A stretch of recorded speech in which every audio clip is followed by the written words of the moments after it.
শ্রোতা ভাই বোন, আমরা এখন ঈশ্বরের সামনে নতজানু হয়ে তার একটা গান করি।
হালেলুয়া, সবাইকে বলি জয় প্রভু যিশু জয়।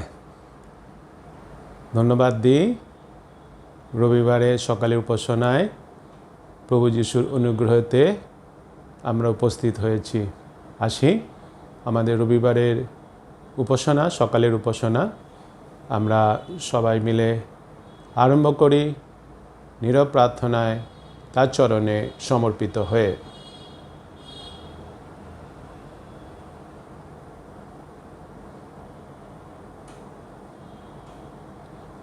পবিত্র পবিত্র পবিত্র বাহিনীগণের ঈশ্বর সদাপ্রভু, আব্রাহাম, ইসাহাক, যাকবের ঈশ্বর, সত্য জীবন্ত একমাত্র ঈশ্বর, আমি তোমার পবিত্র নামের ধন্যবাদ, মহিমা, গৌরব ও প্রশংসা করি। ধন্যবাদ করি 2020 সালের নভেম্বর মাস 15 তারিখ রবিবার তুমি আমাদের সুরক্ষিতভাবে সুস্থ শরীরে জীবিত অবস্থায় তোমার উপাসনায় অংশগ্রহণ করার সুযোগ করে দিয়েছ। আমরা স্বীকার করি আমরা পাপী মানুষ এবং ক্ষমা চাই তোমার কাছে আমাদের সমস্ত ভুল ত্রুটি, অন্যায়, অপরাধ, পাপ যে তোমার বিরুদ্ধে করেছি কথায়, কার্যে, বাক্যে, চিন্তায়, তার যে অনুতপ্ত ক্ষমা চাই, ক্ষমা করো আমাদের। তুমি তোমার সেই পবিত্র আত্মার পরিচালনা দাও। তোমার সেই পবিত্র আত্মার পরিচালনায় পরিচালিত হই যেন আমরা আত্মা এবং সত্যে তোমার এই রবিবার উপাসনায় অংশগ্রহণ করি। আশীর্বাদ করো আমাকে, অনুগ্রহ করো। তোমার বাক্য ব্যাখ্যা করার মতো কোনো যোগ্যতা আমার নেই, কিন্তু তুমি তোমার হাত আমার মুখে স্পর্শ করো পবিত্র আত্মার মাধ্যমে। তোমার সে বাক্যের ব্যাখ্যা আমাকে দিয়ে করিয়ে নিও। আমাকে এবং যত শ্রোতা আমরা আছি আমাদের সবাইকে তোমার সে বাক্যের অর্থ বুঝতে সাহায্য করো, বাক্যকে বিশ্বাস করতে সাহায্য করো এবং বাক্যের বাধ্য হয়ে তোমার আশীর্বাদ পেতে সাহায্য করো। যারা আমাদের মধ্যে অসুস্থতার মধ্যে আছে তাদের তুমি যিশুর নামে সুস্থতা দান করো। যারা অভাবগ্রস্ত তাদের তুমি অভাব সকল দূর করো। যারা সমস্যায় জর্জরিত জীবন যাদের, তাদের তুমি সমস্যা থেকে উদ্ধার করো। অশান্তি আছে যেখানে, তোমার সেই শান্তি তুমি দান করো। উপাসনা প্রথম থেকে শেষ পর্যন্ত আমরা যা কিছু করব আমরা যেন তোমার উদ্দেশ্যে করি, তোমার গৌরবার্থেই করি, হৃদয়, মন, প্রাণ, শক্তি দিয়ে করি, পবিত্র আত্মার পরিচালনায় পরিচালিত হয়ে আত্মা এবং সত্যে করি। তা প্রত্যেকটি ঊর্ধ্বে স্বর্গে তোমার কাছে গ্রাহ্য হয় আর তোমার আশীর্বাদ, সুখ, শান্তি, আনন্দ যেন আমাদের মাঝে নেমে আসে এবং আমরা যেন প্রত্যেকেই আধ্যাত্মিক জীবনে স্বাস্থ্যবান হই, সে অনুগ্রহ তুমি করো। সকল ধন্যবাদ, মহিমা, গৌরব, প্রশংসা, সমাদর তোমাকে দিয়ে ধন্যবাদ সহকারে এই প্রার্থনা যিশুর নামে চাই, আমেন। আসে আমরা যারা আমাদের পাশে আছে তাদের বলি জয় যিশু। আমি সবাইকে বলি জয় যিশু। এবং আসি আমরা ঈশ্বরের বাক্য গীত সংহিতা তার 42 অধ্যায় 1 থেকে 5 পদ আমরা সবাই মিলে একসাথে পাঠ করি। হরিণী যেমন জলস্রোতের আকাঙ্ক্ষা করে, তেমনি হে ঈশ্বর আমার প্রাণ তোমার আকাঙ্ক্ষা করিতেছে। ঈশ্বরের জন্য, জীবন্ত ঈশ্বরের জন্য আমার প্রাণ তৃষ্ণার্ত। আমি কখন আসিয়া ঈশ্বরের সম্মুখে উপস্থিত হইব? আমার নেত্র জল দিবারাত্র আমার ভক্ষ হইল। কেননা লোকে সমস্ত দিন আমাকে বলে, তোমার ঈশ্বর কোথায়? আমি ইহা স্মরণ করিয়া অন্তরে আপন প্রাণ ঢালি। কেননা আমি লোকারণ্যের সহিত যাত্রা করিতাম, তাহাদিওকে ঈশ্বরের গৃহে লইয়া যাইতাম। আনন্দ ও স্তব গানের ধ্বনির সহিত বহু লোক পর্ব পালন করিত। হে আমার প্রাণ, কেন অবসন্ন হও? আমার অন্তরে কেন ক্ষুব্ধ হও? ঈশ্বরের প্রত্যাশা রাখো, কেননা আমি আবার তাহা স্তব করিব। তিনি আমার মুখের পরিত্রাণ ও আমার ঈশ্বর। আমেন। ঈশ্বর তার আপন পবিত্র বাক্যে আশীর্বাদ করুন। আসি আমরা সবাই মিলে একসাথে পেনিতে বিশ্বাস সূত্র বলি। আমি ঈশ্বরে বিশ্বাস করি, যিনি স্বর্গ পৃথিবীর সৃষ্টিকর্তা, সর্বশক্তিমান পিতা এবং তাহার একমাত্র পুত্র আমাদের প্রভু যীশু খ্রিস্টে, যিনি পবিত্র আত্মার দ্বারা গর্ভস্থ হইলেন, কুমারী মরিয়ম হইতে জন্মিলেন, পন্তীয় পিলাতের সময়ে দুঃখ ভোগ করিলেন, ক্রুশবিদ্ধ হইলেন, মরিলেন ও কবরস্থ হইলেন, তৃতীয় দিবসে মৃতদের হইতে পুনরায় উঠিলেন, স্বর্গারোহণ করিলেন এবং সর্বশক্তিমান পিতা ঈশ্বরের দক্ষিণ পার্শ্বে বসিয়া আছেন, তথা হইতে জীবিত ও মৃতদের বিচার করিতে আসিবেন। আমি পবিত্র আত্মায়, পবিত্র সর্বজনীন মণ্ডলীতে, সাধুদের সহভাগিতায়, পাপ মোচনে, শরীরের পুনরুত্থানে, অনন্ত জীবনে বিশ্বাস করি। আমেন। আসি এখন আমরা সবাই মিলে ঈশ্বরের উদ্দেশ্যে তার গৌরবার্থে একটা বিশেষ গান করি।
আসে আমরা প্রার্থনায় যাই। আমাদের সমস্ত প্রার্থনা, মণ্ডলীর প্রার্থনা, মিশনের প্রার্থনা, দেশের প্রার্থনা, রাজ্যের প্রার্থনা, করোনা ভাইরাস থেকে মুক্তি পাওয়ার প্রার্থনা, সমস্ত প্রার্থনা আসি আমরা ঈশ্বরের কাছে তুলে ধরি। জয় যিশু, আসি আমরা ঈশ্বরের চরণতলে এসেছি, আমরা ঈশ্বরের কাছে প্রার্থনায় যাই। পবিত্র পবিত্র করুণাময় পিতা ঈশ্বর, আমরা তোমার মহানামে ধন্যবাদ দিই। তুমি আমাদের একটি সপ্তাহে সুস্থ রেখেছো, ভালো রেখেছো। আজকে এই পবিত্র দিনে তুমি আমাদেরকে তোমার উপাসনায় নিয়ে এসেছো, সেজন্য তোমাকে কোটি কোটি ধন্যবাদ দিই। পিতা গো, তুমি আমাদের কত ভালোবেসেছো পিতা। তুমি আমাদের সুস্থ রেখেছো, ভালো রেখেছো। তোমার চরণতলে আমরা আসতে পেরেছি, তাই জন্য তোমাকে মহানামে ধন্যবাদ দিই। পিতা গো, এই উপাসনা দিয়ে যারা এসেছে তাদের প্রত্যেককে তুমি আশীর্বাদ করো, যারা এখনো আসছে তাদের তুমি আশীর্বাদ দান করো। পিতা, তুমি আশীর্বাদ করো এই পৃথিবীর যেখানে যেখানে প্রভু গো উপাসনা দিয়ে তোমার আরাধনা হচ্ছে, তুমি আশীর্বাদ দান করো। তোমার সন্তানদের তুমি সুস্থ রেখেছো, ভালো রেখেছো। তোমার বাকি আধ্যাত্মিক জীবনে সবাইকে তুমি বৃদ্ধি করো। পিতা গো, প্রার্থনা করি বিশেষ করে আমাদের এই উপাসনায় প্রভু গো, আমরা যে বাক্য শুনব, তুমি আমাদের মাস্টার বাবুকে তুমি আশীর্বাদ দান করো, যেন সুন্দরভাবে তিনি তোমার বাক্য বলতে পারে এবং আমরা সবাই সেই আধ্যাত্মিক জীবনে বৃদ্ধি পেতে পারি এবং তোমার বাক্য অনুযায়ী জীবনযাপন করতে পারি। তুমি আশীর্বাদ দান করো পিতা, তুমি আশীর্বাদ দান করো। আমাদের এই good news children education mission দিয়েছো, ধন্যবাদ দিই পিতা। তুমি এই মিশনে কত আশীর্বাদ করেছো, সুন্দর কার্যক্ষেত্র দিয়েছো, সমস্ত কার্যক্ষেত্রকে তুমি আশীর্বাদ দান করো। পিতা গো, তোমার কাছে প্রার্থনা করি, তুমি আমাদের স্কুল দিয়েছো, ধন্যবাদ দিই। তুমি আমাদের সানডে স্কুল দিয়েছো, ধন্যবাদ দিই। তুমি আমাদের মণ্ডলী দিয়েছো, ধন্যবাদ দিই। পিতা গো, সমস্ত কার্যে তুমি আশীর্বাদ দান করো। তুমি আমাদের হসপিটাল দিয়েছো, ক্লিনিক সেন্টার দিয়েছো, স্মাইল হোস্টেল দিয়েছো, গ্রুপ হোম দিয়েছো। পিতা গো, সমস্ত কিছুর জন্য তোমাকে ধন্যবাদ দিই। তুমি আমাদের সানডে স্কুল দিয়েছো, সেজন্য তোমাকে ধন্যবাদ দিই। সানডে স্কুল পিতা গো আমরা আরম্ভ করতে পেরেছি, সেজন্য তোমাকে ধন্যবাদ দিই। তুমি আশীর্বাদ করো পিতা গো। এই করোনা ভাইরাসকে তুমি যিশুর নামে দূর করে দাও পিতা গো। আমরা যেন আবার প্রভু গো তোমার ইচ্ছা অনুযায়ী আমরা জীবনযাপন করতে পারি। তুমি আমাদের পাপের ক্ষমা করো, এই পৃথিবীর সমস্ত মানুষের পাপের ক্ষমা তুমি করো। তুমি আমাদের প্রতি অনুগ্রহ করো, দয়া করো। তোমার অনুগ্রহে তুমি আমাদেরকে রেখেছো, তাই জন্য তোমাকে ধন্যবাদ দিই। পিতা গো, তুমি আমাদের প্রত্যেকের পরিবারকে সুরক্ষা রেখেছো, তাই জন্য তোমাকে ধন্যবাদ দিই। পিতা গো, তুমি আশীর্বাদ দান করো। পিতা গো, আজকের দিনে পিতা তুমি আমাদেরকে কত আশীর্বাদ করেছো, তোমার চরণতলে আসতে সাহায্য করেছো, সেই জন্য তোমাকে ধন্যবাদ দিই। পিতা গো, তুমি আমাদেরকে আবার প্রভু অফলাইনের মধ্যে দিয়ে ক্লাস করতে সাহায্য করেছো, আমরা অনলাইনে ক্লাস করছি, সেজন্য তোমাকে ধন্যবাদ দিই। তুমি আমাদের সিডিপি দিয়েছো, ধন্যবাদ দিই। সিডিপি সংস্থাকে তুমি আশীর্বাদ দান করো। সিডিপির মাধ্যমে পিতা গো অনেক ছেলেমেয়েরা কত উপকৃত হচ্ছে, প্রভু গো কত সুন্দর তারা গিফট পাচ্ছে, সেজন্য তোমাকে ধন্যবাদ দিই। পিতা গো, তোমার কাছে প্রার্থনা করি, তুমি আমাদের গ্রুপ হোম দিয়েছো, এই গ্রুপ হোমের প্রভু গো লিডার তুমি দানিয়েলকে করেছো, সেজন্য তোমাকে ধন্যবাদ দিই। তুমি এই গ্রুপ হোমকে আশীর্বাদ দান করো। স্মাইল হোস্টেল দিয়েছো, সেজন্য তোমাকে ধন্যবাদ দিই। দাসপাড়ার স্মাইল হোস্টেলকে আশীর্বাদ করো পিতা। পথে শেষে স্মাইল হোস্টেলকে তুমি আশীর্বাদ করো পিতা। গোবিন্দপুরের স্মাইল হোস্টেলকে তুমি আশীর্বাদ দান করো। চাঁদপুরের স্মাইল হোস্টেলকে তুমি আশীর্বাদ দান করো পিতা গো। পিতা গো, আমাদের সমস্ত জায়গায় যে ডিজে হচ্ছে, আরাধনা হচ্ছে, তুমি আশীর্বাদ দান করো। অজয়নগর উপাসনাকে তুমি আশীর্বাদ দান করো। দাসপাড়া উপাসনাকে তুমি আশীর্বাদ দান করো। গঙ্গাজলা উপাসনাকে তুমি আশীর্বাদ দান করো। পথের শেষ উপাসনাকে তুমি আশীর্বাদ দান করো। গোপালনগর উপাসনাকে তুমি আশীর্বাদ দান করো। ধাপা উপাসনাকে তুমি আশীর্বাদ দান করো। সমস্ত জায়গায় সানডে স্কুল সুন্দরভাবে করতে সাহায্য করো। আবার তুমি কিস ক্লাব করতে তুমি সাহায্য করো। সমস্ত কিছু স্বাভাবিক করতে সাহায্য করো। ভ্যাকসিন তাড়াতাড়ি আসতে সাহায্য করো। পিতা গো, তুমি অনুগ্রহ করো, দয়া করো। আজকের দিনে যারা অসুস্থ পিতা গো, পৃথিবীর যে প্রান্তে যারা অসুস্থ আছে, তুমি আরোগ্য দান করো। করোনা ভাইরাসে যারা অসুস্থ হয়ে হসপিটালে ভর্তি, তাদের তুমি আরোগ্য দান করো পিতা। সবাই যেন সুস্থ হয়ে ওঠে এবং সুন্দর জীবন যাপন করে পিতা, তুমি আশীর্বাদ দান করো। পিতা গো, প্রার্থনা জানাই তোমার কাছে, তুমি আশীর্বাদ দান করো প্রভু গো। আমাদের মিশনের সমস্ত কাজের প্রতি তোমার আশীর্বাদ আছে, সেই জন্য তোমাকে ধন্যবাদ দিই। পিতা গো, আমাদের এই ডাইরেক্টর এবং আমাদের বৌদি পিতা, তাদের ছেলে মেয়ে দানিয়েল ভিতর তারা বাইরে রয়েছে, তাদের তুমি ভালো রাখো। দাদা বৌদির মাধ্যমে মিশন তুমি দিয়েছো, তাই জন্য তোমাকে ধন্যবাদ দিই। তারা যে মিশনারি হয়ে এই সুন্দরভাবে কার্য করছে, তাদের তুমি প্রচুর আশীর্বাদ করো প্রভু গো।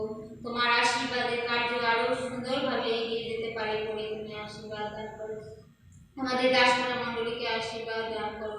এই তোমার কাছে এসে সবাই যেন তোমার আশীর্বাদ লাভ করতে পারে, তোমার বাক্য জানতে পারে। প্রভু গো, তুমি সত্য জীবন্ত ঈশ্বর, তুমি আশীর্বাদ দান করো পিতা। প্রার্থনা করি প্রভু গো, আমাদের অন্যায় অপরাধ তুমি ক্ষমা করো, মার্জনা করো পিতা।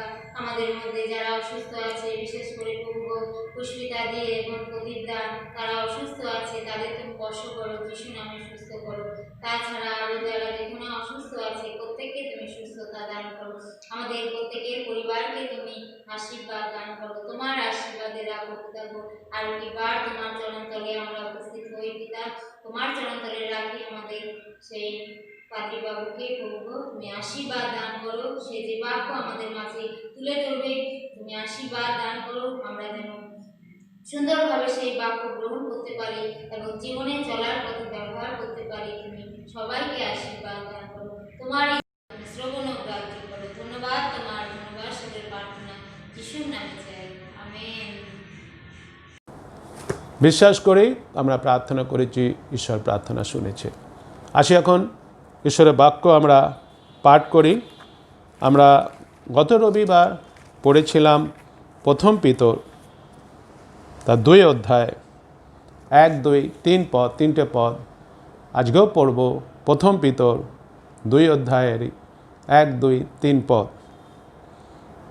অতএব তোমরা সমস্ত দুষ্টতা ও সমস্ত ছল ও কপটতা ও মাৎসর্য ও সমস্ত পরিবার ত্যাগ করিয়া নবজাত শিশুদের ন্যায় সে পারমার্থিক অমিশ্রিত দুগ্ধের লালসা করো, যেন তাহার গুণে পরিত্রাণের জন্য বৃদ্ধি পাও, যদি তোমরা এমন আস্বাদ পাইয়া থাকো যে প্রভু মঙ্গলময়।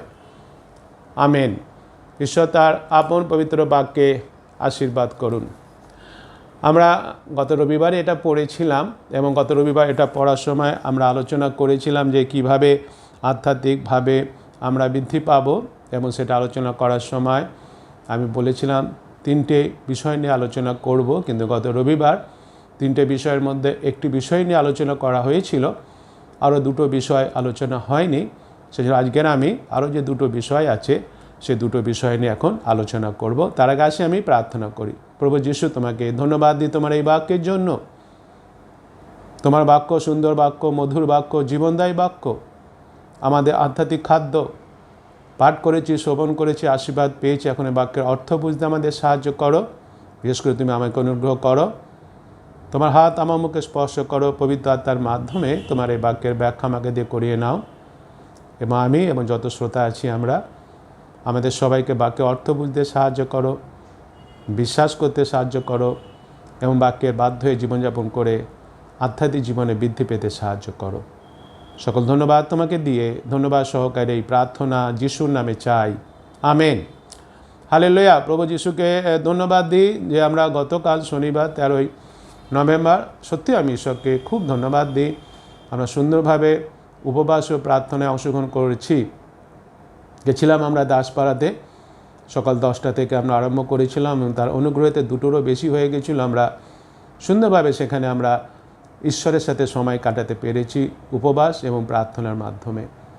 এবং সেখানে আমরা শুনেছি যে উপবাস আমরা করলাম, কিন্তু আমরা ভোজন করেছি। হ্যাঁ, উপবাসের মধ্যেও আমরা ভোজন করেছি, শারীরিক খাদ্য নয়।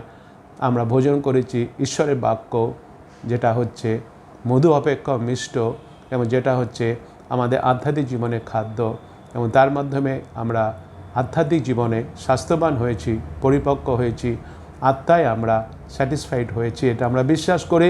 সেজন্য প্রথমে ঈশ্বরকে আমি ধন্যবাদ দিই আজকে রবিবারও, যে তিনি আমাদের গতকাল একটা সুন্দরভাবে উপবাস প্রার্থনায় অংশগ্রহণ করতে সাহায্য করেছিলেন। ধন্যবাদ দিই যে সমস্ত বিশ্বাসী ভাই বোনেরা এসেছিল দাসপাড়াতে, তাদের সবার জন্য ঈশ্বরকে ধন্যবাদ। ঈশ্বরকে ধন্যবাদ দিই আমরা সোশ্যাল ডিস্টেন্স মেনটেন করে যতগুলো চেয়ার পেতেছিলাম, ঈশ্বরকে ধন্যবাদ দিই। প্রায় প্রত্যেকটা চেয়ার ঈশ্বর ভরিয়ে দিয়েছিলেন। আরও বিশেষ করে ধন্যবাদ দিই সত্যি করে, গতকাল আমরা যে লাইভ দেখিয়েছিলাম 4 ঘন্টারও বেশি, এবং সুন্দরভাবে সেটা দেখানো গেছে, খুব একটা ডিস্টার্ব হয়নি। ঈশ্বর আমাদের সাহায্য করেছেন সুন্দরভাবে দেখাতে, সেই জন্য ঈশ্বরকে ধন্যবাদ দিই। বিশেষ করে ঈশ্বরকে ধন্যবাদ দিই সত্যি করে, আমরা গতকাল সেই উপবাস এবং প্রার্থনার মাধ্যমে প্রচুর আশীর্বাদ পেয়েছি, বিশেষ করে আমাদের আত্মায় আমরা সবল হতে পেরেছি, আত্মায় আমরা পরিপুষ্ট হতে পেরেছি। সেই জন্য ঈশ্বরকে ধন্যবাদ জানাই। গত রবিবার একই বাক্য পড়েছিলাম, প্রথম পিতর 2 অধ্যায় 1, 2, 3 পদ, এবং সেখানে আলোচনা করেছিলাম কিভাবে আধ্যাত্মিক জীবনে বৃদ্ধি পাবো আমরা, এবং বিশ্বাসী হিসাবে এখন বিশেষ করে আমরা শেষ পর্যায়ে এসে পৌঁছেছি। যীশু খ্রিস্টের দ্বিতীয় আগমন সন্নিকট, আমরা জানি না কখন, কিন্তু তার আগমন সন্নিকট এটা আমরা বুঝতে পারছি, এবং সেই জন্য আমাদের আধ্যাত্মিক জীবনে স্বাস্থ্যবান হওয়াটা খুবই গুরুত্বপূর্ণ বিষয়।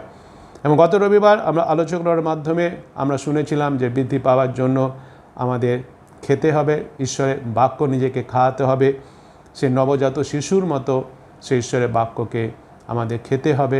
ঈশ্বরের বাক্য যেটা হচ্ছে খাঁটি, অর্থাৎ বাইবেলে যে বাক্য লেখা আছে সেই বাক্যই আমাদের খেতে হবে। এবং আমি যদি স্বাস্থ্যবান বিশ্বাসী হই, নিশ্চয়ই আমি ঈশ্বরের বাক্যের জন্য ক্ষুধার্ত হব। এই সমস্ত বিষয়গুলো আমরা গত রবিবার শুনেছিলাম, যেন আমরা আধ্যাত্মিক জীবনে যেন আরও বেশি করে আমরা পরিপক্ক হতে পারি সেই জন্য। এবং দ্বিতীয়ত যে বিষয়টা আমি বলেছিলাম, 3টে বিষয় নিয়ে আলোচনা করব। গতবারে যে বিষয় নিয়ে আলোচনা করেছিলাম, প্রথম যেটা বলেছিলাম, ঈশ্বরের বাক্য খাই, অর্থাৎ নিজেকে ঈশ্বরের বাক্য খাওয়াতে হবে, এবং সেটা আলোচনা করতে গিয়ে এই সমস্ত বিষয়গুলো বলা হয়েছিল। যে বিষয়গুলো একবার আমি বলে নিলাম। এখন আসি আমরা দ্বিতীয় যে বিষয়টা হচ্ছে, সেটা হচ্ছে 1 পদে যেটা লেখা আছে, আরেকবার আমি পড়ি। অতএব তোমরা সমস্ত দুষ্টতা ও সমস্ত ছল এবং কপটতা ও মাৎসর্য ও সমস্ত পরিবার ত্যাগ করিয়া। ত্যাগ করতে এখানে বলা হচ্ছে, অর্থাৎ দ্বিতীয় বিষয় হচ্ছে যা ঈশ্বরের কাছে বিরক্তিকর তা ত্যাগ করা। ঈশ্বরের কাছে যা বিরক্তিকর, ঈশ্বরের দৃষ্টিতে যা গ্রাহ্য নয়, ঈশ্বরের কাছে যেটা গৃহীত নয়, ঈশ্বরের দৃষ্টিতে যেটা পাপ, সেই বিষয়গুলো যেগুলো এখনও আমাদের মধ্যে আছে সেগুলোকে আমাদের ত্যাগ করতে হবে। কেননা আমরা বিশ্বাসীরা, আমরা নিশ্চয়ই চাইব সবাই আমরা যেন আধ্যাত্মিক জীবনে আমরা বৃদ্ধি পাই, এবং এই আধ্যাত্মিক জীবনে বৃদ্ধি পাওয়ার জন্য এই সমস্ত বিষয়গুলো যেগুলো পড়লাম 1 পদে লেখা আছে, যেগুলো জগতের বিষয়, সেই বিষয়গুলোকে আমাদের মধ্যে থেকে ত্যাগ করতে হবে, সেই বিষয়গুলো আমাদের মধ্যে থেকে দূর করে দিতে হবে। আমরা যখন আয়নার সামনে দাঁড়াই না আমরা আয়নার সামনে, আমরা আয়নার সামনে, নিশ্চয়ই কোথাও যাবার আগে জামা প্যান্ট পরেছি, আমরা সাজগোজ করেছি, আমরা করি যখন আমরা আয়নার সামনে দাঁড়িয়ে আমরা করি, এবং আয়নার সামনে দাঁড়িয়ে আমরা দেখি আমাদের সাজগোজটা কীরকম হয়েছে, জামাটা ঠিকমতো পরেছি কিনা, কলারটা ঠিকমতো আছে কিনা, চুলটা ঠিকমতো আঁচড়ানো আছে কিনা, এগুলো আমরা দেখি। এবং হয়তো দেখলাম যখন আয়নার সামনে দাঁড়িয়েছি একটা জামা পরেছি, সেই জামায় হয়তো কিছু একটা দাগ লেগে আছে, এখানে সেই জামাটা আমি দেখলাম, যেটা দেখতে খুবই খারাপ লাগছে, দেখলাম আমি। কিন্তু আমি কি করব, যে দাগ লেগে আছে দেখলাম, দেখা সত্ত্বেও কি আমি সেই জামাটা পরে বাইরে যাব? যেহেতু বাইরে যাব বলে আমি প্রস্তুত হয়েছি, জামা পরে নিয়েছি, আর কী করব, দাগ লেগে আছে, সেই দাগ লাগা জামা পরে বাইরে যাব কি? সাধারণত নিশ্চয়ই আমরা যদি আমরা নিজেদের ভালো মন্দ যদি আমরা বুঝি, নিজেদের সম্মান নিজেকে যদি রক্ষা করতে চাই আমরা, তাহলে নিশ্চয়ই আমরা কেউই সেই দেখলাম আয়নাতে আমার জামাতে দাগ লেগে আছে, দেখা সত্ত্বেও জামাটাকে পাল্টালাম না, সেই জামাটা পরেই আমি বাইরে গেলাম, যেখানে যাব বলে প্রস্তুত হয়েছিলাম, নিশ্চয়ই সেটা আমরা করব না, নিশ্চয়ই আমরা যাব না। কিন্তু আমরা কি করব? নিশ্চয়ই আমরা জামা খুলে, নিশ্চয়ই একটা পরিষ্কার জামা আমরা পরব, পরিষ্কার জামা পরে নিশ্চয়ই আমরা যাব যেখানে যাওয়ার কথা, যেন অন্য মানুষেরা আমাদের দেখে বিব্রত না হয়, কিংবা আমিও অন্য মানুষের কাছে যেন ছোট না হই। নিশ্চয়ই এটাই হবে আমার সত্যিকারের বিষয়। আমরা এটাই করে থাকি, করি না? নিশ্চয়ই আমরা এটা করে থাকি। ঠিক সেইরূপভাবে আমাদের জীবনেও যে সমস্ত পাপ আছে সেগুলোকে আমাদের দূর করতে হবে, যা ঈশ্বর পছন্দ করেন না, যা ঈশ্বর ঘৃণা করেন যেগুলোকে, সেগুলোকে আমাদের জীবন থেকে বাদ দিতে হবে। সেগুলোকে আমাদের জীবন থেকে দূর করে দিতে হবে। গত রবিবারে আমরা শুনেছিলাম খাওয়াতে হবে আমাদের ঈশ্বরের বাক্য, খাঁটি বাক্য, সুন্দর বাক্য, মধুর বাক্য, জীবনদায়ী বাক্য। আয়নায় যেরকম আমি আমার মুখ দেখতে পাই, আমার জামা দেখতে পাই, সেরূপভাবে ঈশ্বরের বাক্য দেখিয়ে দেয় আমার পাপগুলোকে। যে পাপগুলো আমার অন্তরে আমি লুকিয়ে রেখেছি, যে পাপগুলোকে আমি স্বীকার করিনি, ঈশ্বরের বাক্য আমাকে আয়না স্বরূপ দেখিয়ে দেয় আমার সেই পাপগুলো, যে পাপকে ঈশ্বর ঘৃণা করেন। এবং ঈশ্বরের বাক্য আজকের আমাদের বলছে আধ্যাত্মিক জীবনে বৃদ্ধি পাওয়ার জন্য এই পাপগুলোকে আমাদের দূর করে দিতে হবে, আমাদের ত্যাগ করতে হবে। এখন হয়তো আমরা একটা প্রশ্ন করতে পারি যে এই যে পাপগুলোকে দূর করতে বলা হয়েছে, প্রশ্ন আমরা কতটা, অর্থাৎ এই যেখানে যে বলছে তোমাদের মধ্যে তোমাদের দুষ্টতা, কপটতা, ছল, মাৎসর্য, পরিবাদ, এই যে এই সমস্ত বিষয় যেগুলো বদনাম, ছলনা, তো আমরা বলতে পারি কতটা ত্যাগ করব, কতটা। তার উত্তর কিন্তু এখানেই লেখা আছে, বাক্যে আমরা দেখিনি, পড়িনি। কি বলছে? সমস্ত, সমস্ত, সমস্ত, 3 বার লেখা আছে, সমস্ত দুষ্টতা, সমস্ত ছল, সমস্ত পরিবার, সমস্ত। অর্থাৎ এখানে কোনো অজুহাতের জায়গা নেই। আমি কেবল আমার জীবনের এই মন্দ বিষয়টাকে ত্যাগ করব আর ওইটাকে ত্যাগ করব না, না, তা করলে হবে না। আমাদের অতি অবশ্যই পাপের সব কাজকে ত্যাগ করতে হবে।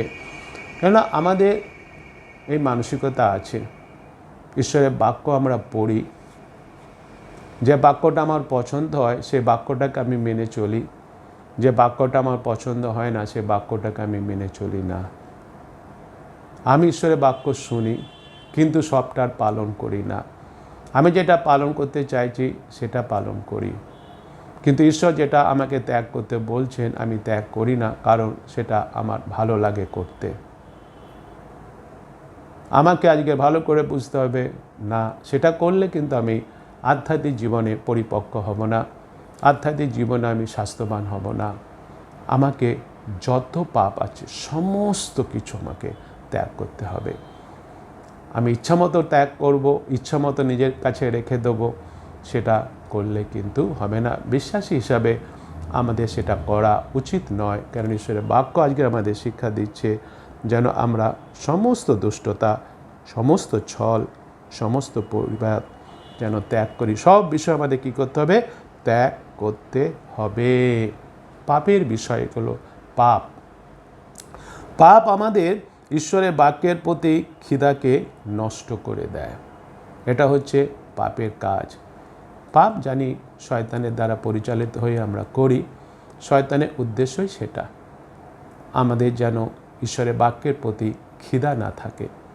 কেননা শয়তান জানে যখন আমরা ঈশ্বরের বাক্যকে খাবো তখন আমরা আধ্যাত্মিক জীবনে পরিপক্ক হব, তখন আমরা দেখতে পাবো ঈশ্বরের বাক্য অনুসারে আমার সেই পাপগুলোকে, যেগুলো ঈশ্বর ঘৃণা করেন, এবং সেগুলোকে আমি ত্যাগ করব, দূরে ফেলে দেবো। সেই জন্য পাপ আমাদের কি করে? ঈশ্বরের বাক্যের প্রতি যে খিদা, সেই খিদাটাকে নষ্ট করে দেয়। আমরা যদি আমরা যদি পাপ করার মাধ্যমে আমাদের খিদাটাকে তৃপ্ত করি, অর্থাৎ খিদা রয়েছে আমাদের, 2 রকমের খিদা আছে, জগতে আমরা বাস করছি, কিন্তু যদি আমাদের পাপের প্রতি খিদা থাকে এবং পাপ করতে করতে আমাদের সেই খিদাটাকে যদি আমরা তৃপ্ত করি, যে পাপের যে খিদা সেটাকে যদি আমরা তৃপ্ত করি, তাহলে আমাদের ঈশ্বরের বাক্য খাওয়ার জন্য খিদা থাকবে না। কেননা পাপ কি করে? আমাদের ঈশ্বরের বাক্যের প্রতি খিদাটাকে নষ্ট করে দেয়। সেটা আমি প্রথমেই বললাম। হয় বাইবেল আমাকে পাপ করা থেকে রক্ষা করবে, নতুবা পাপ আমাকে বাইবেল থেকে দূরে রাখবে। 2টো বিষয় যে কোনো একটা আমার জীবনে হবে, কিন্তু বিশ্বাসী হিসাবে আমাকে নিশ্চয় ঈশ্বরের বাক্যকে খেতে হবে, অর্থাৎ যেন সেই বাইবেলে ঈশ্বরের বাক্য পাঠ করার মাধ্যমে পাপ করা থেকে আমি রক্ষা পাই, পাপ করা থেকে যেন আমি দূরে থাকি। পাপ যেন কখনো আমাকে বাইবেল পাঠ করা থেকে যেন দূরে রাখতে না পারে। বিশ্বাসী হিসাবে সেই সিদ্ধান্ত আমাকে নিতে হবে যে আমি পাপকে কখনোই অনুমতি দেব না যে বাইবেল পাঠ করা থেকে, বাইবেল ঈশ্বরের বাক্য খাওয়া থেকে আমাকে দূরে রাখবে। আমি কখনোই পাপকে সেটা করতে আমার জীবনে আমি অনুমতি দেব না। কখনো কখনো আমরা যদি বাচ্চাদের দেখি, বাচ্চাদের মায়েরা বলে থাকেন যে খেতে চাইছে না, খাচ্ছে না। এবং ডাক্তাররা বেশিরভাগ বলে থাকেন আজকালকার দিনে বাচ্চারা ঠিকমতো খায় না, দুপুরের খাবার কিংবা রাতের খাবার খায় না। কেননা দুপুরের খাবার খাওয়ার আগে কিংবা রাতের খাবার খাওয়ার আগে তাদের নানারকম স্ন্যাক্স বেরিয়েছে, চিপস বেরিয়েছে, ক্যান্ডি বেরিয়েছে, এই সমস্ত তারা খায়। তবে এই সমস্ত খাওয়ার মাধ্যমে কি হয়, আসল যে খিদা তাদের দুপুরের খাবার জন্য যে খিদা, রাতে খাবার জন্য যে খিদা, সেই খিদাটা তাদের থাকে না। তারা সারাদিন কি করছে, তারা সারাদিন সেই পটেটো চিপস কিংবা অন্য কোনো ক্যান্ডি, চকলেট সেগুলো তারা খাচ্ছে। আধ্যাত্মিক জীবনে বৃদ্ধি পাওয়ার ক্ষেত্রেও আসল বাধা হচ্ছে পাপ স্বীকার না করা। পাপ স্বীকার না করা, সেই জন্য এক পদে প্রথমেই বলেছে সমস্ত পাপকে আমাদের ত্যাগ করতে হবে, সমস্ত পাপ আমাদের ছেড়ে দিতে হবে, পাপ করা থেকে আমাকে ফিরে আসতে হবে। যাকবের পুস্তক তার 1 অধ্যায় যদি আমরা দেখি, 21 পদ বলছে, অতএব তোমরা সকল অশুচিতা এবং দুষ্টতার উচ্ছ্বাস ফেলিয়া দিয়া মৃদুভাবে সেই রোপিত বাক্য গ্রহণ করো, যাহা তোমাদের প্রাণের পরিত্রাণ সাধন করিতে পারে। সুন্দর কথা আমরা দেখতে পাচ্ছি, মৃদুভাবে সেই রোপিত বাক্য গ্রহণ করো। কোন বাক্য? ঈশ্বরের বাক্য। কিন্তু তার আগে কি বলেছে? সকল অশুচিতা এবং দুষ্টতার উচ্ছ্বাস ফেলিয়া দেয়া। একই বিষয়ে পাপ, জগতে যে সমস্ত পাপ, সে পাপকে আমাকে ত্যাগ করতে হবে। পাপ ত্যাগ করে আমাকে এগিয়ে আসতে হবে, কেননা পাপ স্বীকার করছি না, সেই জন্য কিন্তু আমরা আধ্যাত্মিক জীবনে বৃদ্ধি পাই না। কেননা ভিতরে যদি আমার পাপ থাকে, পাপকে যদি আমি পুষে রেখে দিই, তাহলে কিন্তু আমি সেই নবজাত শিশুর মতো ঈশ্বরের বাক্য খাওয়ার জন্য লালায়িত হব না। কেননা আমার তো খিদা নেই, কারণ সেই পাপ কার্য আমার খিদাটাকে নষ্ট করে দিচ্ছে। সেই জন্য খুব গুরুত্বপূর্ণ বিষয়টা, যেন কোনো পাপ আমরা লুকিয়ে যেন না রাখি, গোপন করে যেন না রাখি, পাপকে নিয়ে যেন কোনো অজুহাত আমরা না দেখাই, কিংবা যেন আমরা যুক্তি দেখাবার চেষ্টা না করি পাপের হয়ে যে এটা পাপ নয়। পাপ পাপই, ঈশ্বরের বাক্যের বিরুদ্ধে যা কিছু করব আমরা, সেটাই হচ্ছে পাপ। এবং সেই জন্য আমাদের কী করতে হবে? আমাদের সেই পাপকে ত্যাগ করতে হবে।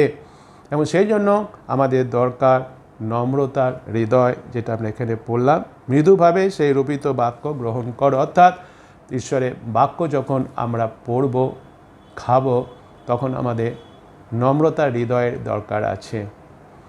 ঈশ্বরের বাক্য পড়ার সময় যদি আমাদের মধ্যে অহংকার থাকে, তাহলে কিন্তু আমরা ঈশ্বরের বাক্যকে গ্রহণ করতে পারবো না। অহংকার হৃদয়ে আমরা ঈশ্বরের বাক্য গ্রহণ করতে পারি না।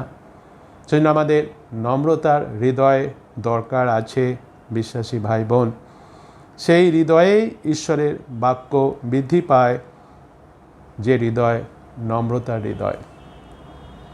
এবং সেই হৃদয়ে ঈশ্বরের বাক্য বৃদ্ধি পায় যে হৃদয় আগাছা থেকে মুক্ত। আগাছা, আগাছা বলতে আমরা নিশ্চয় বুঝতে পারছি, বাগানে যদি আমরা দেখি যে গাছ লাগানো হয়েছে, সেই গাছ যদি আর অন্য কোনো আগাছার মাধ্যমে বেষ্টিত হয়ে থাকে, তাহলে সেই আসল গাছটাকে বাড়তে দেয় না, নষ্ট করে দেয়।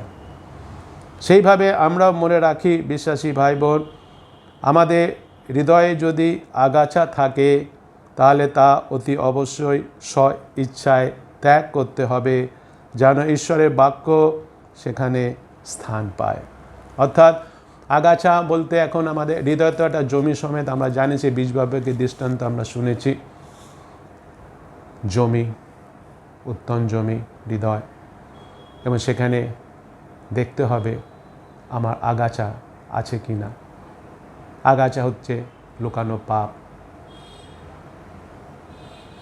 যে পাপগুলো স্বীকার করিনি, সেগুলো হচ্ছে আগাছা।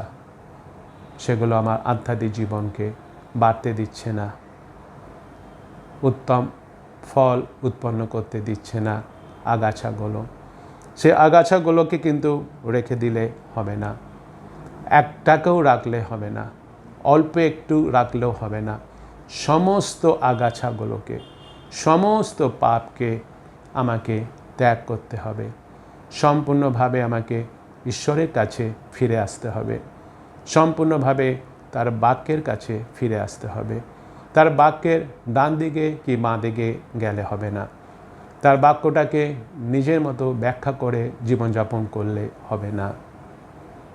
এগুলো হচ্ছে সব আগাছা, শয়তানের প্রলোভন। এ সমস্তকে সব আমাকে কি করতে হবে? আমাকে ত্যাগ করতে হবে বিশ্বাসী হিসাবে, যেন আমি আধ্যাত্মিক জীবনে বৃদ্ধি পাই। যে পাপ আমরা ত্যাগ করিনি, সেই পাপ আমাদের আধ্যাত্মিক জীবনে বৃদ্ধি পাওয়া থেকে দূরে রাখে। আধ্যাত্মিক জীবনে বৃদ্ধি পাওয়া থেকে আমাদের দূরে রাখছে সেই পাপ, যে পাপ আমরা কি করিনি? ত্যাগ করিনি, স্বীকার করিনি, পাপের জন্য অনুশোচনা করিনি, পাপের জন্য ক্ষমা চাইনি। যদি আমি আধ্যাত্মিক জীবনে সত্যি করে বৃদ্ধি পেতে চাই, এবং নিশ্চয়ই বিশ্বাসী হিসাবে আমাদের সকলকে, মণ্ডলী বিশ্বাসী ভাই বোন, আমরা বিশ্বাসী, আমাদের সকলকে নিশ্চয়ই বিশ্বাসী হিসাবে আধ্যাত্মিক জীবনে বৃদ্ধি পেতে হবেই। আমরা নিশ্চয়ই সবাই চাইব যেন আমরা আধ্যাত্মিক জীবনে বৃদ্ধি পাই, এবং সেই জন্য যদি আমরা আধ্যাত্মিক জীবনে সত্যি করে বৃদ্ধি পেতে চাই, তাহলে আমাদের জীবনে, আমার জীবনে যে পাপ আছে, যে স্বার্থপরতা আছে, তা সব ত্যাগ করতে হবেই। সমস্ত পাপ ত্যাগ করতে হবে। এর বাইরে কোনো পথ নাই আধ্যাত্মিক জীবনে বৃদ্ধি পাওয়ার। আমি চাইছি আধ্যাত্মিক জীবনে বৃদ্ধি পাব, আমি চাইছি আধ্যাত্মিক জীবনে স্বাস্থ্যবান হব, কিন্তু আমি পাপ ত্যাগ করব না, পাপ আমি স্বীকার করব না, পাপের জন্য অনুশোচনা আমি করব না, পাপের জন্য আমি ক্ষমা চাইব না, তাহলে কিন্তু আমি যতই চাই না কেন আধ্যাত্মিক জীবনে স্বাস্থ্যবান হই, আধ্যাত্মিক জীবনে বৃদ্ধি পাই, বৃদ্ধি পেতে পারবো না। পাপ আমাকে ত্যাগ করতেই হবে, পাপকে ত্যাগ করতেই হবে, না হলে আমরা কোনো মতেই আধ্যাত্মিক জীবনে বৃদ্ধি পাব না। কারণ এই পাপ হচ্ছে আগাছা, আমাদের আধ্যাত্মিক জীবনে বৃদ্ধি পাওয়ার বাধা। সেজন্য কী করতে হবে?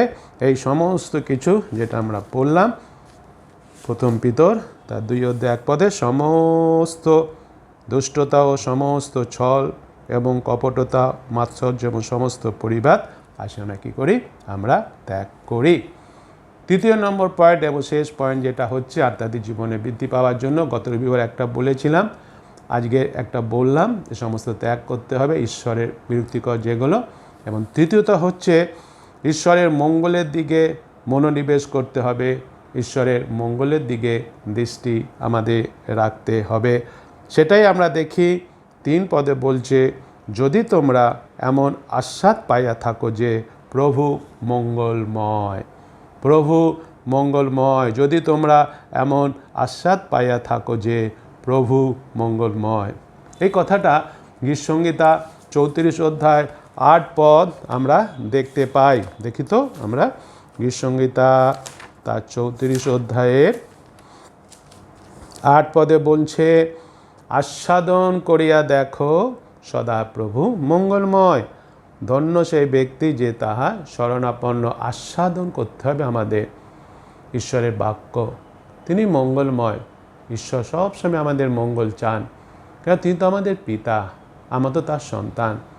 পিতা নিশ্চয়ই সন্তানের মঙ্গল চাইবে। সেই জন্য আমাকে কী করতে হবে? আমাকে আস্বাদন করতে হবে। অনেক সময় আমাদের খাওয়ার স্বাদ চলে যায়, তাই না? অনেক সময় বিশেষ করে এখন অনেক মানুষ বলছে যে খাবারে কোনো স্বাদ তারা পাচ্ছে না, কিন্তু বিশ্বাসী ভাই বোন, সেটা হচ্ছে শারীরিক খাবারের স্বাদের কথা বলা হচ্ছে, কিন্তু ঈশ্বরের বাক্য আমাদের স্বাদ ফিরিয়ে আনে এবং ফিরিয়ে আনতে সাহায্য করে। অর্থাৎ ঈশ্বরের বাক্যের যে স্বাদ, সেই স্বাদ কোনো দিন যেন আমাদের কাছ থেকে চলে না যায়। আস্বাদন যেন আমরা প্রত্যেক দিন যেন করি। মঙ্গলময় ঈশ্বর তিনি, এই কথা আমাদের মনে রাখতে হবে। এই যে মানুষের দুটি কারণ আছে খাবার, জানি আমরা, নিশ্চয়ই জানি আমরা, তবুও শুনি। প্রথমত হচ্ছে খাবার ছাড়া, অর্থাৎ খাবার না খেলে মানুষেরা তাদের দেহ দুর্বল হয়ে যাবে। মানুষের দেহ দুর্বল হয়ে যাবে তারা যদি খাবার না খায়, তারা অসুস্থ হয়ে যাবে তারা যদি খাবার না খায়, এবং শেষে তারা কি হবে? শেষে তারা মারা যাবে। অর্থাৎ বেঁচে থাকার জন্য খাবার দরকার। শারীরের দিক থেকে সুস্থ শরীরে বেঁচে থাকার জন্য আমাদের কিসের দরকার? খাবারের দরকার। প্রথম বিষয় সেটা। এবং দ্বিতীয় বিষয় হচ্ছে খাবার খাওয়ার কারণ, খাবারের স্বাদ ভালো, খাবার খুবই মনোরম ও উপভোগযোগ্য, তাই না? হ্যাঁ, আমরা যে খাবারটা খেয়েছি খুব স্বাদ লেগেছে, বারবার খেতে চাই না? খেতে চাই সেই খাবারটা, বারবার খেতে চাই, এত স্বাদ সেই খাবারে।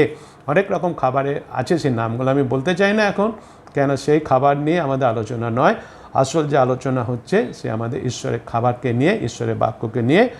যাদের নূতন জন্ম হয়েছে, নূতন জন্ম বলতে আমরা নিশ্চয়ই বুঝি ছোট বেবি যে কথা বলছে সে কথা নয়, অর্থাৎ বিশ্বাসী আমরা যারা যিশুকে বিশ্বাস করার মাধ্যমে আমাদের সে নূতন জন্ম হয়।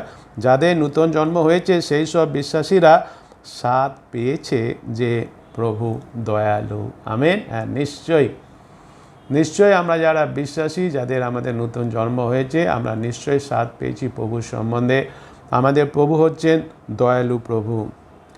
এই পৃথিবীতে ঈশ্বরের এমন একজন সন্তান নেই যে প্রভুর দয়া অনুভব করেনি, এমন হতে পারে না। ঈশ্বরের সন্তান আমি যখন হয়েছি যিশুকে বিশ্বাস করে, কিংবা যারাই আমরা যিশুকে বিশ্বাস করেছি, আমাদের হৃদয়ে একমাত্র মুক্তিদাতা পরিত্রাতা হিসাবে গ্রহণ করেছি, আমরা তার সন্তান হয়েছি, আমরা সবাই কিন্তু অনুভব করেছি যে আমাদের প্রভু হচ্ছেন দয়ালু প্রভু আমাদের সব থেকে বড় যা প্রয়োজন তা তিনি দেখেছেন। স্বর্গের ঈশ্বর তিনি, অন্তর্যামী ঈশ্বর তিনি।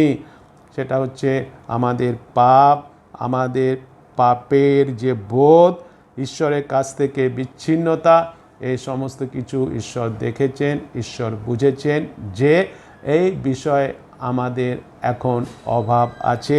আমরা ঈশ্বরবিহীন জীবনযাপন করছি, আমরা পাপে মৃত। এই বিষয়টা ঈশ্বর দেখেছেন।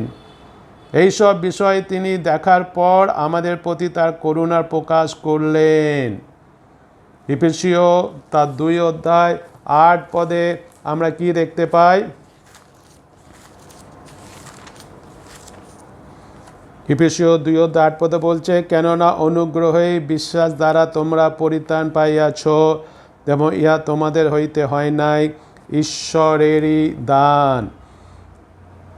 ঈশ্বর আমাদের প্রতি করুণাবিষ্ট হয়েছিলেন। আমাদের প্রতি পাপী আমরা, কিন্তু তিনি আমাদের প্রতি করুণাবিষ্ট হলেন। তিনি আমাদের সব থেকে বড় প্রয়োজন দূর করলেন। বড় প্রয়োজন যেটা, সেটা তিনি আমাদের দিলেন। বড় প্রয়োজন তিনি আমাদের পূর্ণ করলেন। তিনি তার একমাত্র পুত্র প্রভু যীশু খ্রিস্টকে আমাদের জন্য মরতে পাঠালেন। কারণ আমরা এইভাবে জীবনযাপন করছিলাম, ঈশ্বরবিহীন জীবনযাপন করছিলাম, আমরা পাপে আমরা জীবনযাপন করছিলাম, পাপে আমরা মৃত ছিলাম। ঈশ্বর এতই মঙ্গলময়, এতই দয়ালু, এতই করুণাময়, তিনি এটা দেখার পরে চোখ বন্ধ করে নিলেন না, তিনি এটা বোঝার পরে মুখ ঘুরিয়ে নিলেন না। তিনি তখন কি করলেন? তার একমাত্র পুত্র প্রভু যীশু খ্রিস্টকে আমাদের জন্য তিনি পাঠালেন, যেন আমাদের যে পাপের শাস্তি মৃত্যু, সেই পাপের শাস্তি মৃত্যু যেন তার একমাত্র প্রিয় পুত্র প্রভু যীশু খ্রিস্ট যেন গ্রহণ করেন। আমাদের পাপের শাস্তি যীশু খ্রিস্ট বহন করলেন ক্রুশেতে। আমরা পাপী মানুষ, পাপের প্রায়শ্চিত্ত মৃত্যু যীশু আমাদের হয়ে সেই শাস্তি তিনি বহন করলেন। আমাদের যে শাস্তি পেতে হতো সেই শাস্তি পাওয়া থেকে তিনি আমাদের মুক্ত করলেন। আমরা মুক্তি পেলাম। যদি আমরা দেখি তার 3 অধ্যায় 4-5 পদে বলছে, কিন্তু যখন আমাদের ত্রাণকর্তা ঈশ্বরের মধুর স্বভাব এবং মানব জাতির প্রতি প্রেম প্রকাশিত হইল, তখন তিনি আমাদের কৃত ধর্মকর্ম হেতু নয়, কিন্তু আপনার দয়া অনুসারে পুনর্জন্মের স্নান ও পবিত্র আত্মার নূতনীকরণ দ্বারা আমাদেরকে পরিত্রাণ করিলেন। এখানে দেখতে পাচ্ছি পরিষ্কারভাবে যে ঈশ্বরের প্রেম খুবই মিষ্ট ও ভালো। ঈশ্বরের প্রেম এত আশ্চর্য, কল্পনা করা যায় না। এত গভীরে, এত ছড়িয়ে কল্পনা করা যায় না, এত উঁচুতে কল্পনা করা যায় না, ঘুরে শেষ করা যায় না। ঈশ্বরের প্রেম পাপী মানুষ আমাদের জন্য খুবই মিষ্ট, খুবই ভালো। বিশ্বাসী হিসাবে আমরা এর অভিজ্ঞতা নিশ্চয়ই পেতে চাই না আমরা বিশ্বাসী হিসাবে? ঈশ্বরের প্রেম যে কত মিষ্ট, কত ভালো, প্রত্যেকটা বিশ্বাসী, প্রত্যেকটা আমরা যার সন্তান, তার সন্তান আমরা নিশ্চয় এই অভিজ্ঞতা আমরা নিতে চাই, আমরা পেতে চাই। আমরা যারা প্রভুর স্বাদ পেয়েছি, আমাদের খিদা আরও বেড়ে গেছে বারবার তার বাক্য খাওয়ার জন্য। আমেন। এই যে আমরা পড়লাম গীতসংহিতা 34:8 পদে, আস্বাদন করিয়া দেখো প্রভু মঙ্গলময়।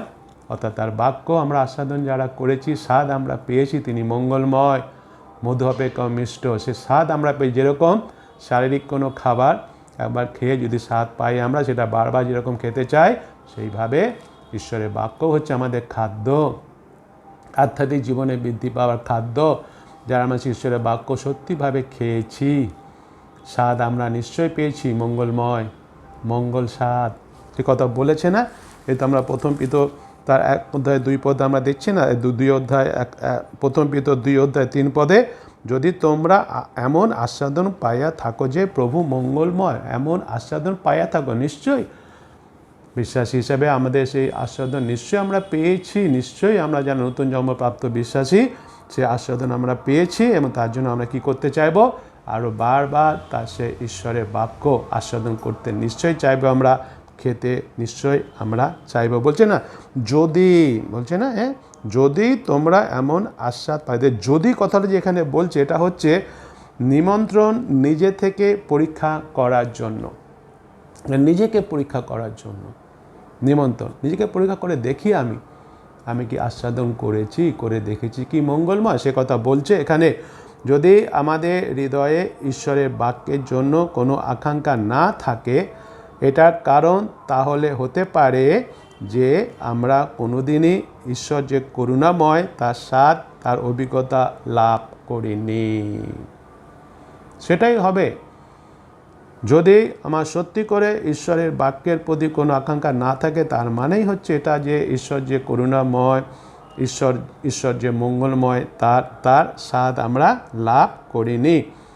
হতে পারে আমরা ঈশ্বরের বাক্য শুনেছি, পড়েছি, অন্যের মধ্যে দেখেছি, কিন্তু কখনো নিজে থেকে তার স্বাদ গ্রহণ করিনি। আমাকে নিজে থেকে তার স্বাদ গ্রহণ করতে হবে। রসগোল্লা খাচ্ছে অন্যরা, আমরা দেখছি, তারা স্বাদ পাচ্ছে, কিন্তু আমি দেখলে কি, কিংবা রসগোল্লা যারা খেয়েছে তারা এসে বলছে কত মিষ্টি, কিন্তু আমি খাইনি, তার স্বাদ আমি কি করে পাবো? পেতে পারি না। যদি আমরা ঈশ্বরের বাক্য আস্বাদন করি, তবে আমরা আরও বেশি পাওয়ার জন্য আকাঙ্ক্ষিত হব।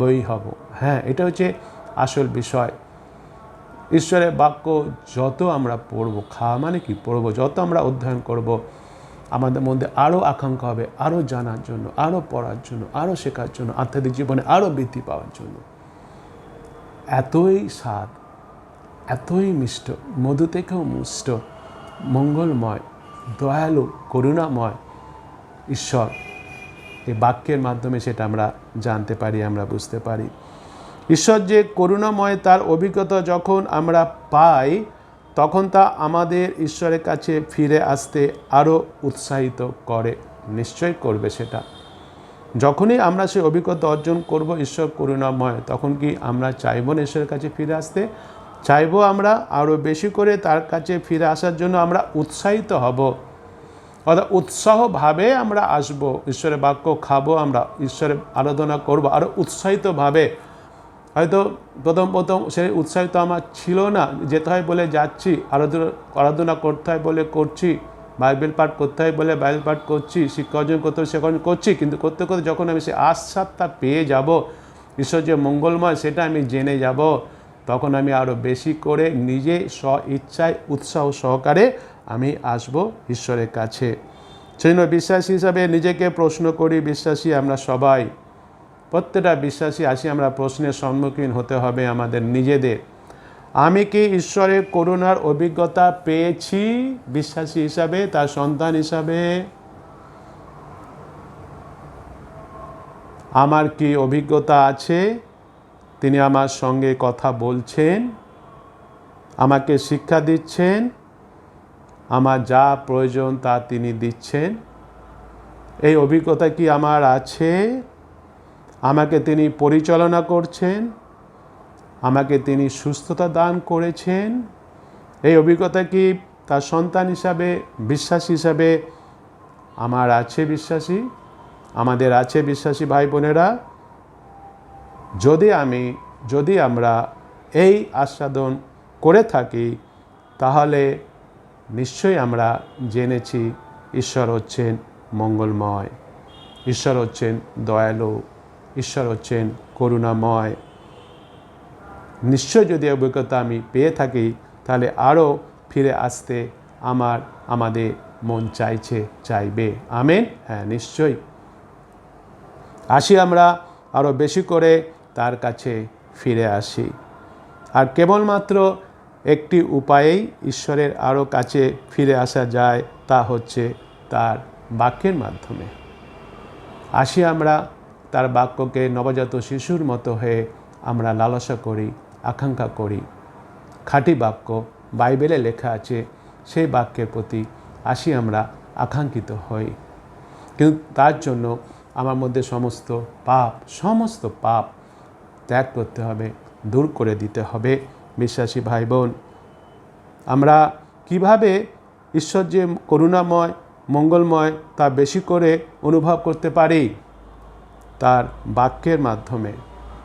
যদি আমরা আধ্যাত্মিক জীবনে বৃদ্ধি পেতে চাই, তবে ঈশ্বরের মঙ্গল বাণীর প্রতি আমাদের খিদাকে আরও বাড়াই, এবং এইভাবে আমরা মণ্ডলীর বিশ্বাসী ভাই বোনেরা আধ্যাত্মিক জীবনে আমরা পরিপক্ক হই, আধ্যাত্মিক জীবনে আমরা বৃদ্ধি পাই, আধ্যাত্মিক জীবনে আমরা স্বাস্থ্যবান হই।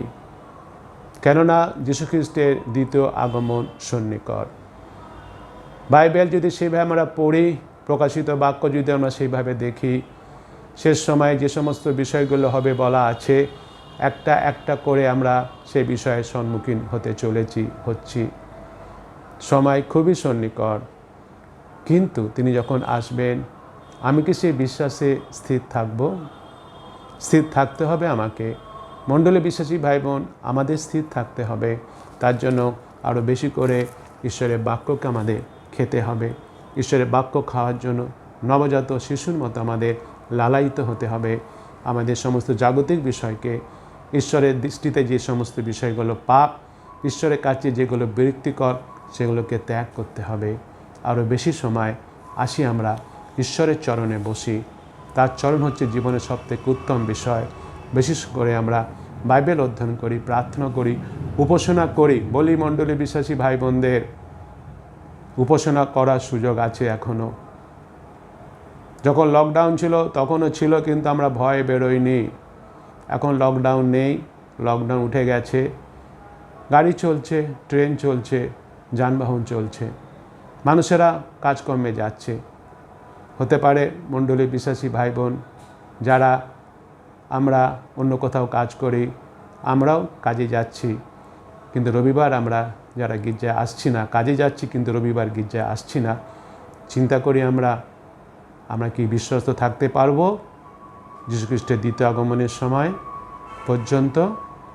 তার জন্য আসি আমরা, উপাসনা ঘর খোলা আছে। আজকের আমরা গতকাল আমরা গেছিলাম, দাসপাড়াতে ঈশ্বরকে ধন্যবাদ দিই। রবিবার আসি আমরা সকালে, রবিবার বিকালে হচ্ছে সেখানে আমরা যাই, বুধবার হচ্ছে আসি আমরা, অংশগ্রহণ করি, আরও বেশি সময় আমরা ঈশ্বরের বাক্য খাই, তৃপ্ত হই, আধ্যাত্মিক জীবনে স্বাস্থ্যবান হই। ঈশ্বর আমাদের প্রত্যেককে সেইভাবে আশীর্বাদ করুন, আমেন। প্রভু যীশু, তোমাকে ধন্যবাদ দিই, আশীর্বাদ করো যতজন আমরা তোমার এই বাক্য শুনেছি, আমরা যেন তোমার বাক্যের বাধ্য হই, আরও বেশি করে যেন তোমার বাক্য আমরা খাই, যেন অধ্যয়ন করি, তোমার বাক্যে যেন বাধ্য হই, আর যেন আমরা আরও আধ্যাত্মিক জীবনে স্বাস্থ্যবান হই, বৃদ্ধি পাই, পরিপক্ক হই, সে অনুগ্রহ তুমি করো। ধন্যবাদ সহকারে এই প্রার্থনা যিশুর নামে চাই, আমেন। আসি, এখন আমরা একটি গান করব, গানের সময় আমরা দান সংগ্রহ করি।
ধন্যবাদ দিই। আমার যে দান পেয়েছি সে দান আসি আমি এখন প্রার্থনা করব দানকে নিয়ে, তারপরে প্রভুর প্রার্থনা আশীর্বচন দিয়ে শেষ করি। প্রভু যীশু, তোমার ধন্যবাদ, মহিমা, গৌরব ও প্রশংসা করি। তুমি আমাদের মুক্তিদাতা, পরিত্রাতা, তুমি সৃষ্টিকর্তা, রক্ষাকর্তা, পালনকর্তা, তুমি প্রেমময়। তোমাকে ধন্যবাদ দিই, তুমি সবসময় আমাদের জন্য চিন্তা করছো, আমাদের তুমি যত্ন নিচ্ছ, তোমার দৃষ্টি সবসময় তুমি আমাদের উপরে রেখেছ, আমাদের প্রয়োজন সব তুমি দিয়েছ, তুমি দিচ্ছ, তুমি দেবে, সেজন্য তোমাকে ধন্যবাদ দিই।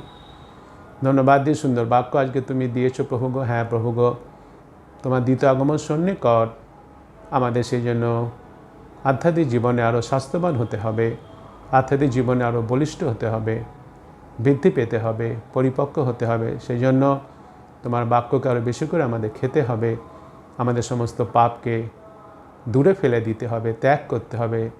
তোমার সে বাক্য শুনেছি আজকের আমরা, আমাদের সেই বাক্যের বাধ্য হতে তুমি সাহায্য করো।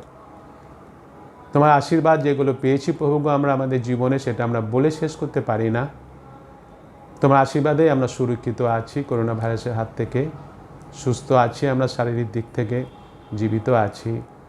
আমাদের সুন্দর খাবার তুমি দিচ্ছ, সুন্দর বস্ত্র তুমি আমাদের দিয়েছ, সুন্দর বাসস্থান তুমি আমাদের দিয়েছ, সুন্দর মণ্ডলী তুমি আমাদের দিয়েছ, সুন্দর পরিবার তুমি আমাদের দিয়েছ, খ্রিস্টিতে ভাই বোন তুমি আমাদের দিয়েছ, স্বর্গের চাবি তুমি আমাদের দিয়েছ, অনন্ত জীবন তুমি আমাদের দিয়েছ। এত আশীর্বাদ তুমি আমাদের করেছ, তোমাকে ধন্যবাদ দিয়ে শেষ করতে পারি না।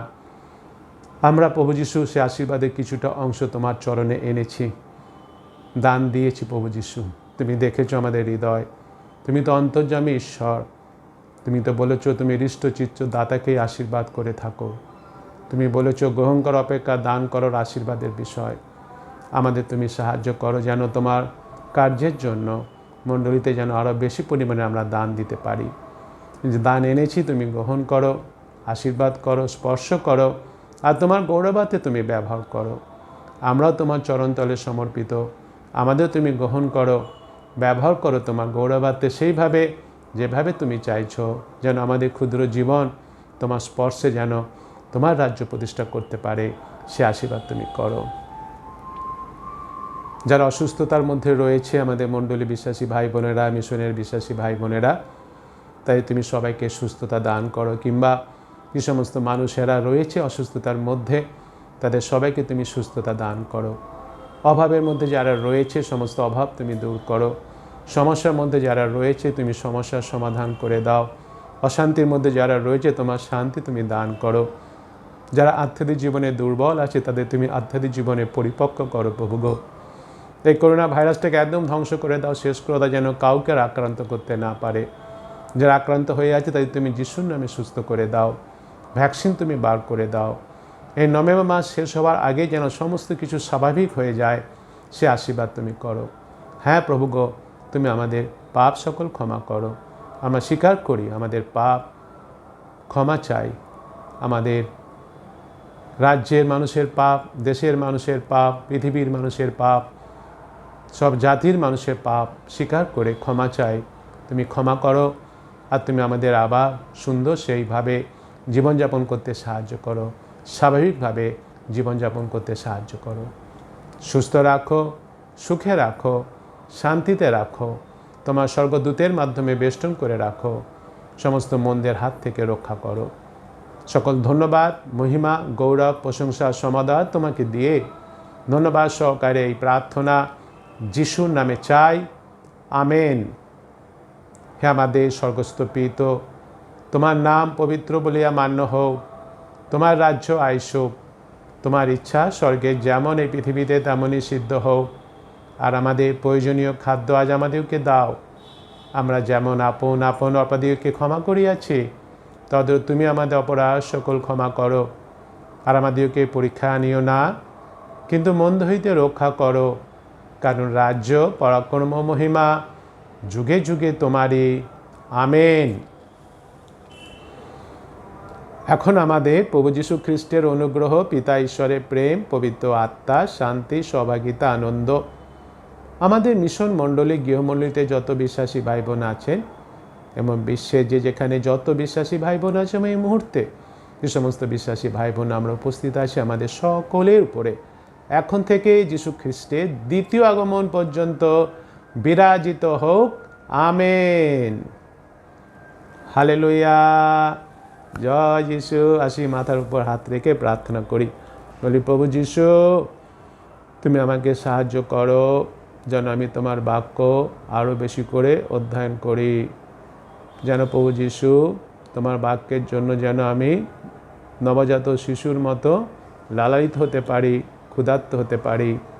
আমার মধ্যে যত লুকানো পাপ আছে স্বীকার করি, ক্ষমা চাই, ক্ষমা করো। আধ্যাত্মিক জীবনে তুমি আমাকে স্বাস্থ্যবান করো, পরিপক্ক করো। যে কোনো পরিস্থিতি পরিবেশের মধ্যে পড়ি না কেন, যেন তোমার প্রতি শেষ দিন পর্যন্ত জীবনে বিশ্বস্ত থাকি, সেই আশীর্বাদ তুমি করো। সকল ধন্যবাদ তোমাকে দিয়ে, ধন্যবাদ সহকারে এই প্রার্থনা যিশুর নামে চাই, আমেন। হালেলুয়া। মণ্ডলী পিসে ভাই বোন সবাইকে বলি, জয় প্রভু যিশুর জয়।